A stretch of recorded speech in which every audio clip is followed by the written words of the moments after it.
Pictures? Believe it or not, there are ways to take great photographs of your friends having fun at parties without turning them into red-eyed monsters.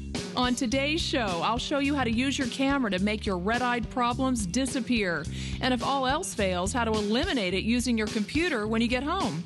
Rid your pictures of red-eye, coming up on The Whole Picture.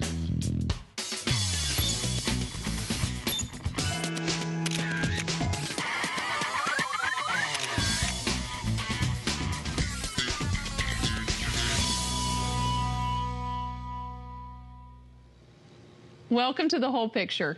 I'm Erin Manning.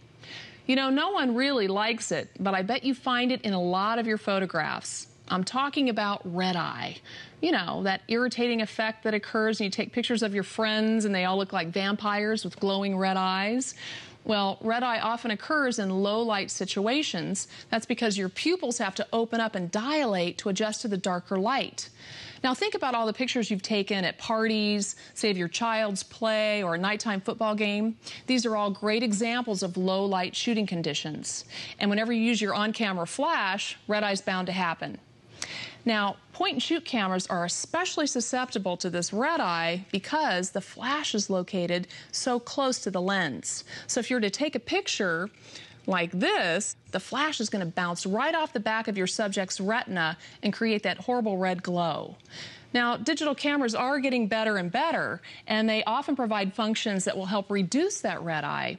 But more importantly, there are things you can do as a photographer that help you get rid of red eye altogether. Now, here's a picture I took of my friend Greg over the holidays. I wanted to make sure I captured the mood of the room with the Christmas tree lights and the candles, yet still illuminated his face so I could see his eyes.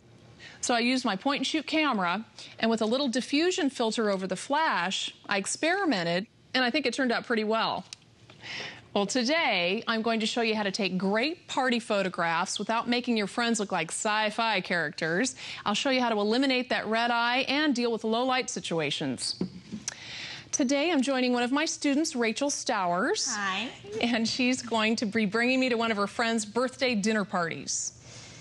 Now, Rachel, you emailed me this picture a little bit earlier today, and I can see where this is a classic example of red eye.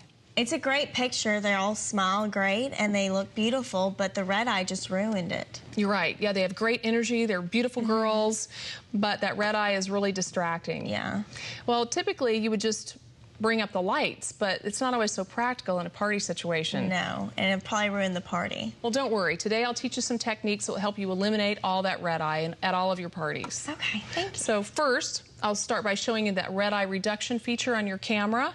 Now, most cameras have them, and I'll show you how to use it. Okay. Next, I'll show you about the external flash, just like the pros use. Okay, and that way you can get the flash further away from the lens on the camera and get rid of that red eye. All right.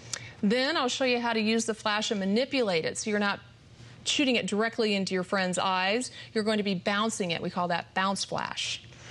Didn't even know that existed. It does. So after we bounce the flash, we'll come back here to the studio, download all the pictures onto the computer, and just by using computer software, I'll show you how we can also get rid of red eye. Okay, sounds great. Okay, so we'll get rid of all the red eye.